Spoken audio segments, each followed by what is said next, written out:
제가 청년 때 서울 종암동에 살았었는데 그때가 제 생애에서 가장 영적으로 충만하고 마음이 뜨거웠을 때였습니다.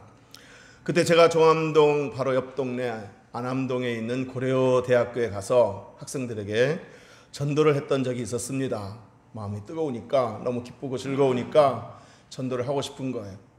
그래서 고려대학교 가서 학생들에게 전도를 했습니다.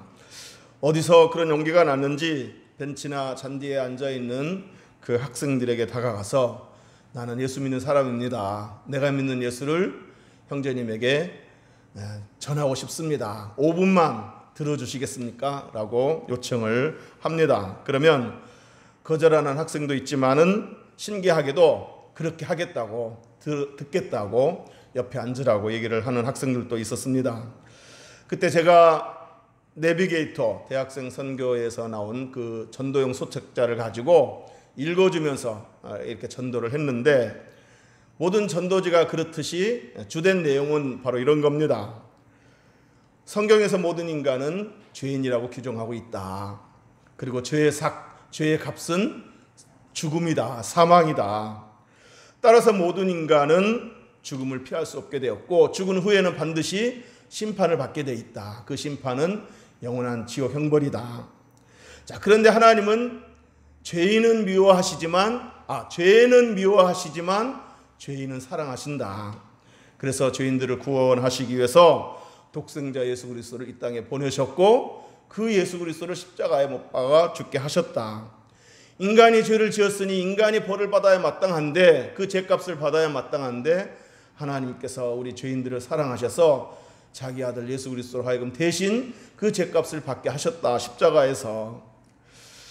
자, 그리고 누구든지 예수 그리스도 앞에 자신의 죄를 자백하고 예수 그리스도를 믿고 영접하는 자는 죄사함 받게 되고 새 생명을 얻게 되고 장차 지옥 심판을 받지 아니하게 되고 영생 복락을 누리게 된다. 자, 이런 식으로 전도지를 쭉 읽어주면서 복음의 내용을 전했습니다.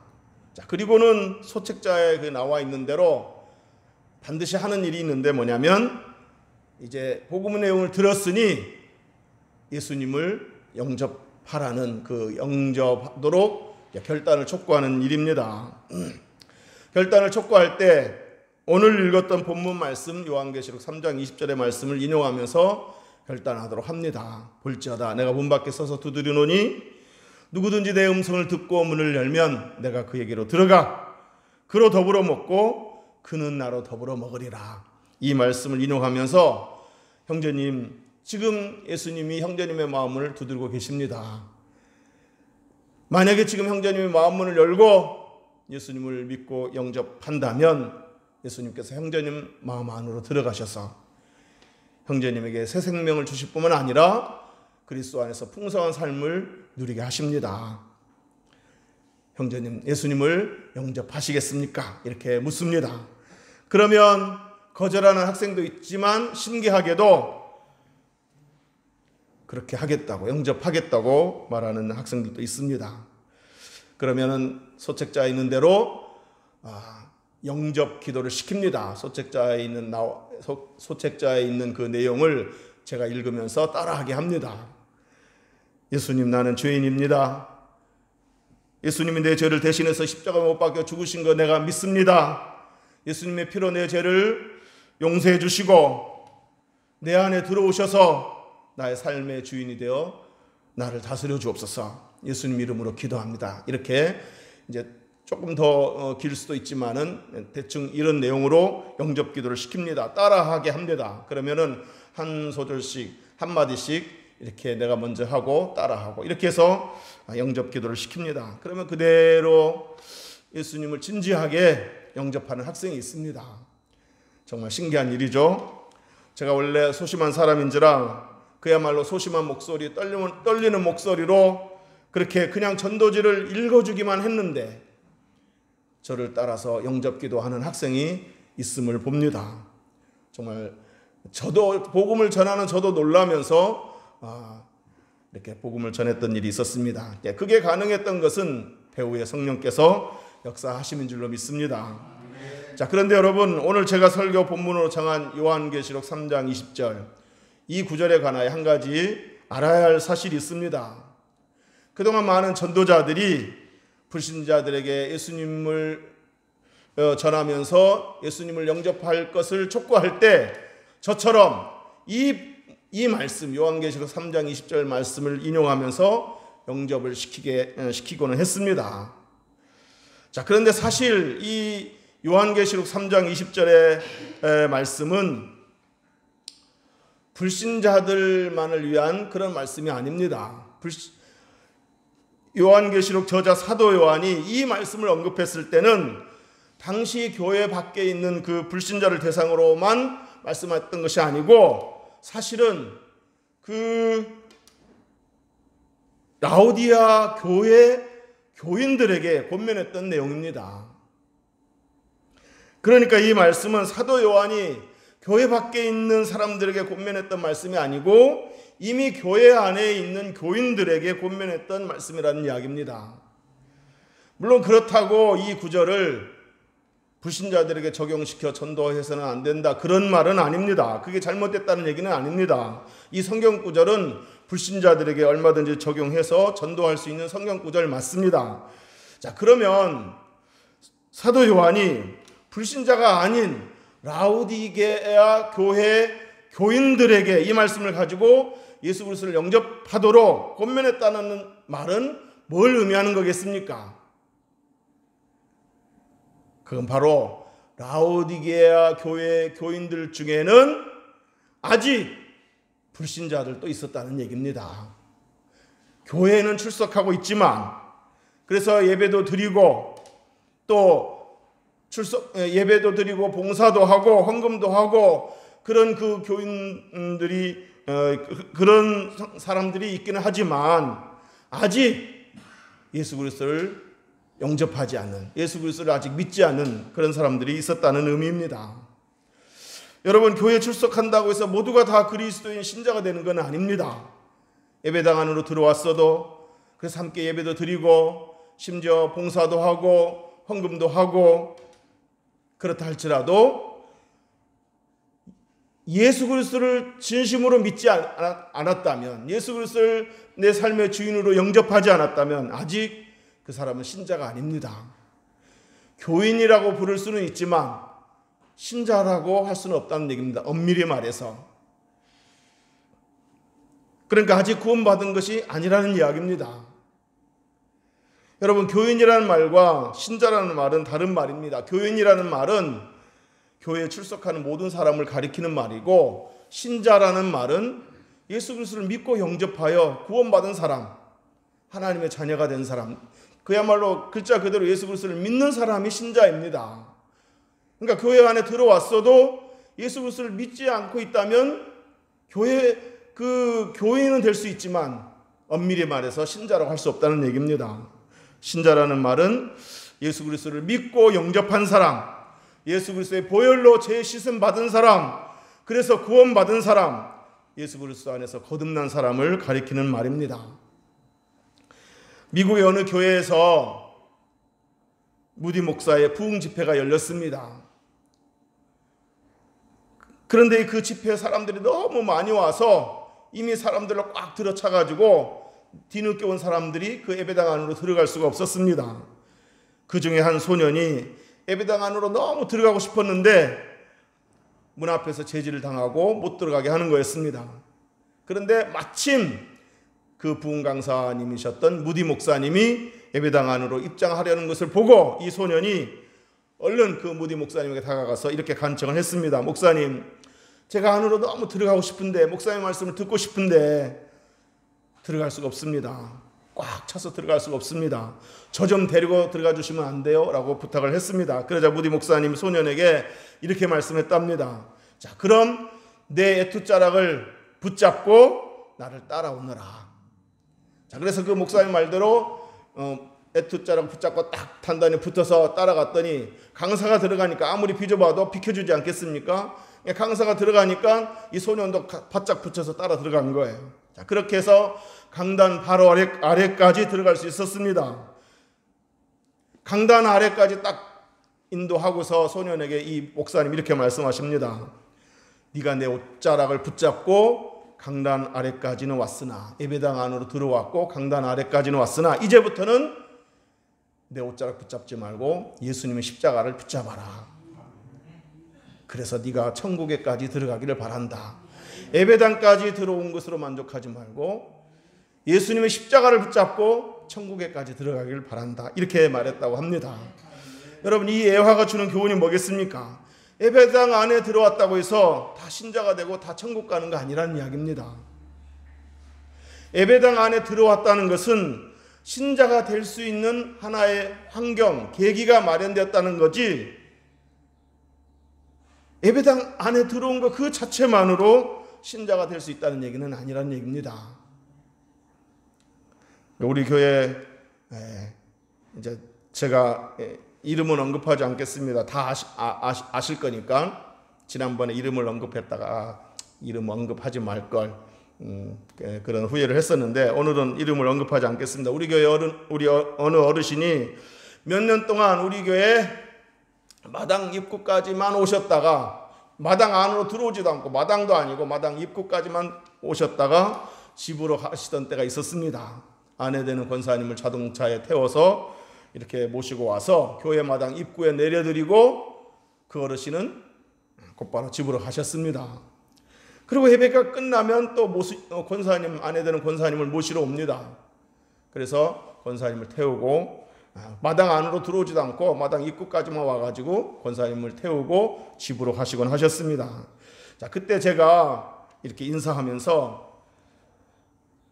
어르신 언젠가는 마당 안으로 들어오고 예배당 안으로도 좀 들어왔으면 좋겠습니다. 그렇게 되기를 바랍니다. 라고 그렇게 인사를 했는데, 그럴 때마다 그 어르신은 싹 미소를 짓고 이렇게 그냥 가셨습니다. 자, 그러던 어느 날 이 어르신의 차가 교회 마당 안으로 들어오는 거였습니다. 그리고 주차까지 하는 거였습니다. 얼마나 반가웠는지. 차에서 내리시더니만 이 권사님을 부축하시고서 예배당 안으로 들어오셨습니다. 그때 권사님 마침 아프셔가지고 교회를 좀 못 나오셨었는데 다시 이렇게 회복돼가지고 이제 교회에 나오실 수 있게 되는데, 그래도 몸이 아직까지 불편한지라 그 불편한 권사님을 부축하고 교회 안까지, 예배당 안까지 들어오시는 거였습니다. 자, 그렇게 해서 마침내 우리 어르신이, 늘 마당 입구까지만 오셨던 그 어르신이 마당 안으로 들어오시고 예배당 안으로 들어오셨습니다. 자, 그런데 더 감사한 것은 거기에만 그친 것이 아니고 이 어르신이 교회에 출석하신 이후에 또 이렇게 예배도 열심히 참석하시고 나중에는 성경 공부도 하시고서는 이렇게 세례도 받으셨습니다. 저 앞에서 예수 그리스도를 믿는다고 믿음을 고백하고 또 성도들 보는 앞에서 세례를 받으셨습니다. 세례 받을 때가 아니구나. 나중에 이제 집사가 되었을 때 이제 아들까지 왔었죠. 너무 이제 아버지가 이렇게 세례도 받고 집사 직분도 받는구나 하고서 너무 기뻐서 그런지 아들까지 와서 축하를 해주었습니다. 자, 여러분, 구원받은 신자가 되려면 교회 안으로만 들어온 것으로 그치면 안 되고 예수 그리스도 안으로 들어와야 됩니다. 교회 출석 잘한다고, 봉사 많이 한다고, 헌금 많이 낸다고, 좋은 일을 많이 한다고 구원받는 거 아닙니다. 죄 안 지어야 구원받는 거 아닙니다. 구원받는 것은 여러분 아주 간단합니다. 십자가에서 내 대신 죄값을 치르신 그 예수님을 믿고, 예수님께서 십자가에 달리신 이유는 그 예수가 죄가 있어서 그렇게 벌을 받은 게 아니고 내 죄 때문에 십자가 못 박혀 죽으신 거구나, 이 사실을 믿고 그분 앞에 내 죄를 인정하고 고백하고 그분을 내 삶의 주인으로 모셔드리면, 내가 주님을 믿습니다 하고 그 믿음을 고백하고 그분을 모셔드리면 구원받게 되는 겁니다. 비로소 신자가 되는 겁니다. 믿습니까?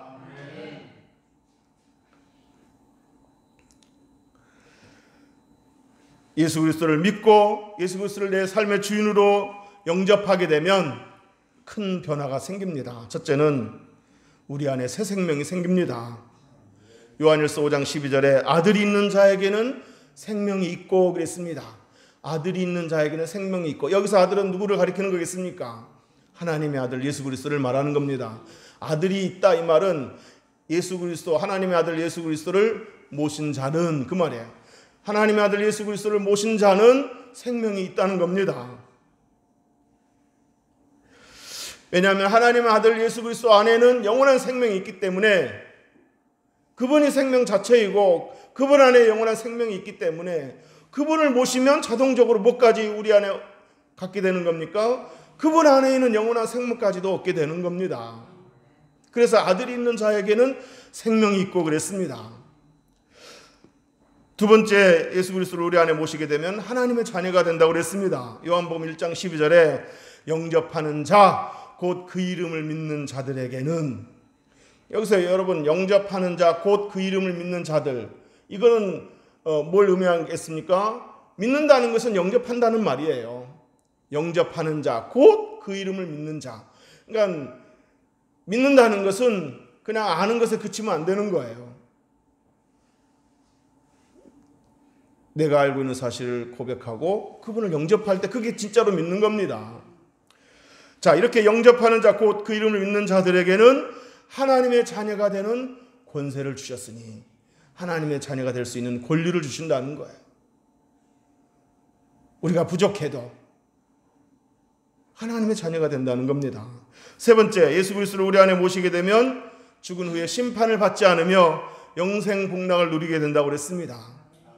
요한복음 3장 16절에 하나님은 세상을 이처럼 사랑하사 독생자를 주셨으니 이는 그를 믿는 자마다 멸망하지 않고, 여기서 멸망은 최후 심판 때 지옥 형벌에 떨어지는 것을 의미하는 겁니다. 멸망하지 않고 영생을 얻게 하려 하심이라.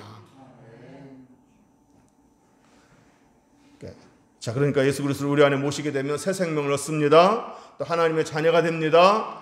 또 심판을 받지 않게 되고 영생을 누리게 됩니다. 그 밖에도 여러 표현들이 있지만 사실은 다 같은 의미입니다. 뭐겠습니까? 구원받았다는 얘기입니다. 새 생명을 얻었다, 새로운 피조물이 되었다, 하나님의 자녀가 되었다, 하늘의 시민권을 얻게 되었다, 영생을 얻게 되었다, 이 표현들은 다 구원받았다는 의미입니다. 자, 마지막 네 번째, 또 하나 오늘 본문과 관련지어서 말씀드리고 싶은 것은 예수 그리스도를 우리 안에 모시게 되면 풍성한 삶을 살게 되고 참 기쁨을 누리며 살게 된다고 했습니다. 오늘 본문 말씀에 뭐라고 그랬습니까? 누구든지 내 음성을 듣고 문을 열면 그에게로 들어가 그로 더불어 먹고 그는 나로 더불어 먹으리라. 우리가 예수님을 모시게 되면 예수님께서 뭘 약속하셨습니까? 더불어 먹는다 그랬습니다. 너는 나로 더불어 먹고 나는 너로 더불어 먹는다. 이 더불어 먹는다는 말이 무슨 의미겠습니까? 예수 그리스도 안에서 참 기쁨을 누리게 된다는 겁니다. 이 더불어 먹는다는 말은 어떤 잔치의 기쁨을 말하는 겁니다. 여러분, 잔치 때 이렇게 맛있는 거 먹으면 얼마나 즐겁습니까? 저도 먹는 거 참 좋아하는데, 그런데 이제 먹는 것 그 자체도 즐거운데 사랑하는 사람과 같이 먹으면 얼마나 더 즐겁습니까? 예수님을 마음에 모시게 되면 예수님과 함께 더불어 먹는다라고 말씀하셨는데, 그 말은 예수 그리스도 안에서 참 기쁨을, 참 즐거움을 누리게 된다, 이런 의미입니다. 그만큼 예수 그리스도 안에서 풍성한 삶을 누리게 된다, 그런 의미입니다. 찬송가 289장에 물밀듯 내 마음에 기쁨이 넘치면 주 예수 내 마음에 오심. 물밀듯 내 마음에 기쁨이 넘치면 주 예수 내 마음에 오심.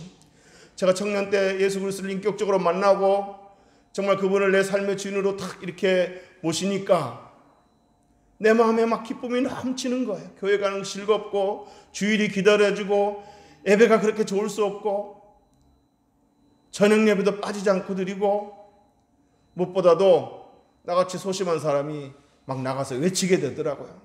내가 믿는 예수 당신에게 전하고 싶다. 5분만 들어줄 수 없느냐. 내 성향으로 도저히 그렇게 할 수 없는 사람이에요.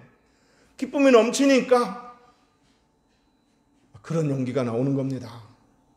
그리고 성령께서 역사하시니까 이 내 부족한 이 언어를 사람들이 듣고서도 예수님을 영접하는 학생들이 있었다는 거예요. 예수 그리스도를 마음에 모시게 되면 물밀듯 기쁨이 넘치게 되는 겁니다.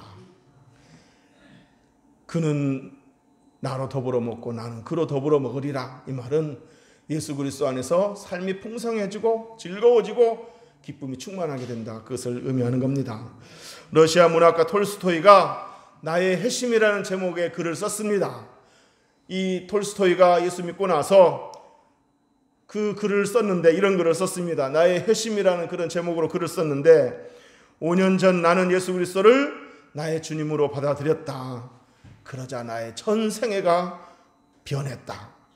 이전에 욕망하던 것을 욕망하지 않게 되고 오히려 이전에 구하지 않던 것을 갈구하게 되었다. 이제 가치관이 바뀌었다는 거죠.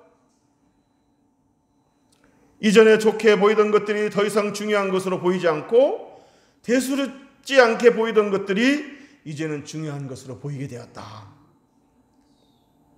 가치관이 바뀌고 추구하는 것이 바뀌게 된 겁니다. 그동안 소위 행운의 무지기를 쫓아 살았는데 이제 그 허무함을 알게 되었다. 거짓으로 나를 꾸미는 것이나 여인들과의 타락한 생활이나 술 취해 기분 좋은 것이 더 이상 나를 행복하게 하지 않았다. 이렇게 고백했습니다. 톨스토이는 예수 그리스도를 영접하고 난 후에 정말 큰 변화를 경험하게 되었고 세상에서 돈 주고 살 수 없는 참 만족과 참 기쁨을 얻게 된 겁니다.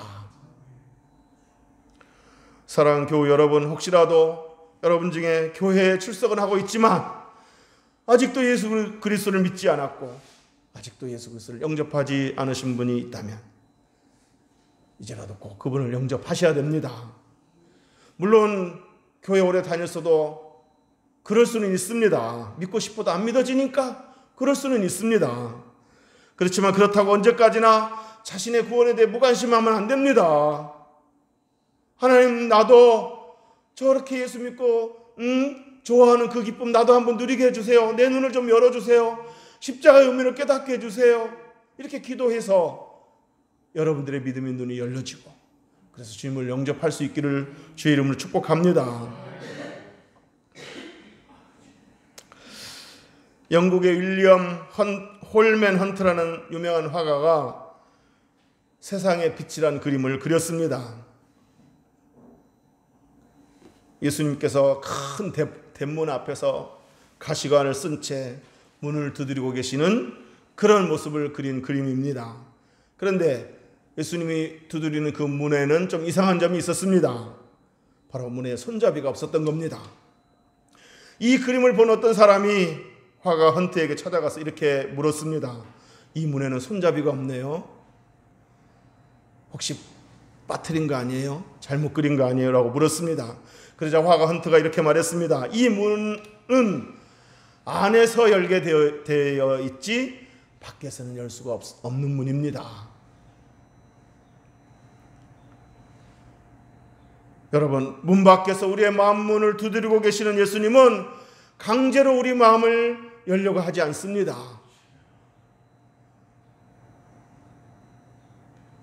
안에서 우리가 열어주기를 기다리고 계십니다. 사랑하는 교우 여러분, 문 밖에 서서 여러분의 마음 문을 두드리고 계시는 예수님을 계속해서 문 밖에 세워두지 않기를 주의 이름으로 축복합니다.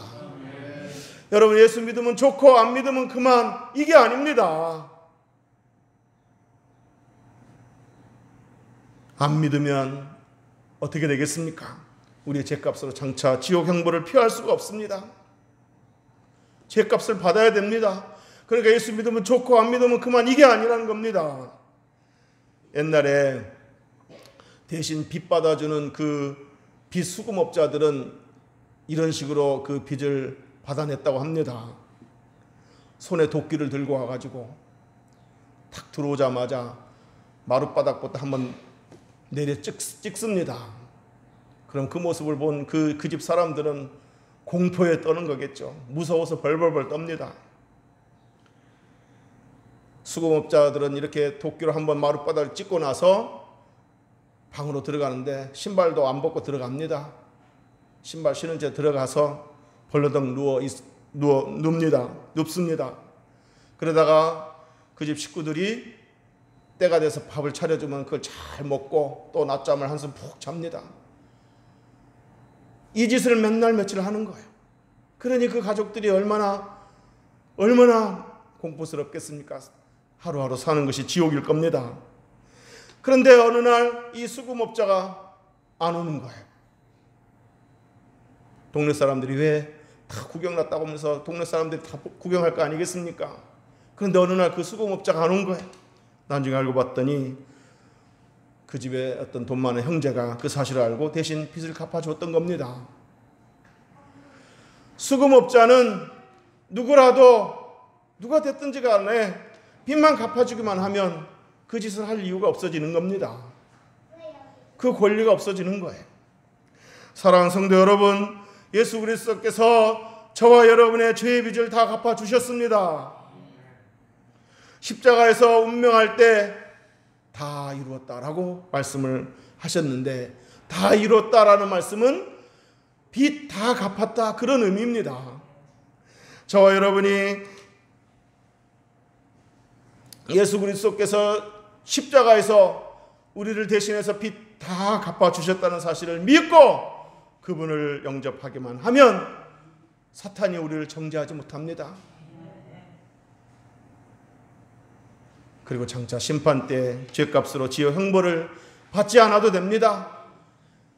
형제가 빚 갚아주니까 그 수금업자가 와서 또 공포에 떨게 하는 그런 짓 안 하잖아요. 우리 주님이 빚 다 갚아주셨기 때문에 우리는 그 빚으로부터, 죄의 빚으로부터 자유롭습니다. 지금 죽어도 우리는 천국 갑니다. 믿습니까? 여러분, 예수 믿으면 좋고 안 믿으면 그만이 아닙니다. 안 믿으면 지옥 형벌이 기다리고 있습니다. 그러나 예수 믿고 영접하기만 하면 지금 죽어도 천국에 입성할 수 있습니다. 나는 부족하여도 영접하실 터이니, 우리는 부족하지만 우리가 지금 죽어도 천국 가면 주님이 두 팔 벌려 환영하실 겁니다. 왜 그렇습니까? 예수 공로 때문에 우리가 천국 들어갈 수 있는 겁니다. 예수님이 내 빚을 갚아주셨기 때문입니다. 이제 말씀을 정리하도록 하겠습니다. 여러분, 우리가 죽어서 천국에 가면 세 가지 사실에 놀란다고 합니다. 첫째로 놀란 이유는 천국에 와야 할 것 같은 사람이 오지 않은 거예요. 그 집사, 그 장로 와야 되는 거 아니야? 근데 안 온 거예요. 그러나 사실 그렇게 그분들은 교회는 열심히 다녔지만, 헌금도 하고 봉사는 많이 했지만 정작 예수를 믿지 않았던 겁니다. 둘째로 놀란 이유는 천국에 오지 말아야 할 사람 같았는데 와 있더라는 겁니다. 그 사람도 왔어 여기? 그 사람은 뭐겠습니까? 사람들 보기에는 많이 부족해 보이지만 그 사람은 예수를 믿었기 때문에 부족해도 예수 공로로 천국에 와 있는 겁니다. 세 번째 놀란 이유는 나 같은 죄인이 이 아름다운 천국에 와 있다니, 나는 아무리 생각해도 여기에 올 사람일 수가 없는데 예수님 공로 때문에, 예수님 십자가 공로 때문에 내가 여기 와 있구나 하는 사실에 너무 감사해서 예수님의 그 못자국 난 손을 붙잡고 한동안 눈물만 흘리게 된다는 겁니다. 예수 믿고 영접하면 나는 부족하여도 예수 공로로 천국 가는 줄로 믿으시기를 주의 이름으로 축복합니다. 찬송가 535장에 이런 가사가 있습니다. 주 예수 대문 밖에 기다려 섰으나 단단히 잠가두니 못 들어오시네. 우리들 마음 문 밖에서 우리들의 마음을 열어주시도록 두드리고 계시는데 단단히 잠가두고 있으니 주님이 못 들으신다는 거예요. 지금 그런 분 안 계십니까? 2절에 문 두드리는 손은 못 박힌 손이요 또 가시 면류관은 그 이마 둘렸네. 못 박힌 손으로 문을 두드리고 계시는데 내가 네 죄를 대신해서 이렇게 못 박혔다. 나를 믿고 영접하면 내가 너로 더불어 먹고 너는 나로 더불어 먹을 것이다 하면서 그 못 박힌 손으로 문을 두드리시는데 문 굳게 닫아두니 한없는 내 죄라. 마지막 3절에 주 예수 간곡하게 원하는 말씀이 네 죄로 죽은 나를 너 박대할소냐. 내가 너를 위해서 죽었는데 이렇게 박대하기냐. 비로소 이렇게 고백합니다. 나 죄를 회개하고 곧 문을 엽니다. 드셔서 좌종하사 떠나지 마소서. 내가 주님을 믿습니다. 십자가 달리신 주님을 믿습니다. 내 죄를 위해서 죽으신 거 믿습니다. 내 안에 들어오셔서 내 삶의 주인이 되어 주옵소서 하고 고백할 때 주님이 들어오신 줄로 믿습니다. 사랑하는 교회 여러분, 십자가에 못 박힌 그 손으로 여러분의 마음 문을 두드리고 계시는 그 예수님을 계속해서 문 밖에 세워두지 않기를 주의 이름으로 축복합니다. 반드시 예수 그리스도를 믿고 영접하여 제사함 받고 하나님의 자녀 되고 정말 세상에서 돈 주고 살 수 없는 참 기쁨과 참 만족을 누리며 이 땅에 사는 동안 그리스도 안에서 가치 있는 삶, 풍성한 삶을 누리며 살다가 장차 천국에서 영생 복락을 누릴 수 있게 되기를 주의 이름으로 축복합니다. 축복합니다. 기도하겠습니다.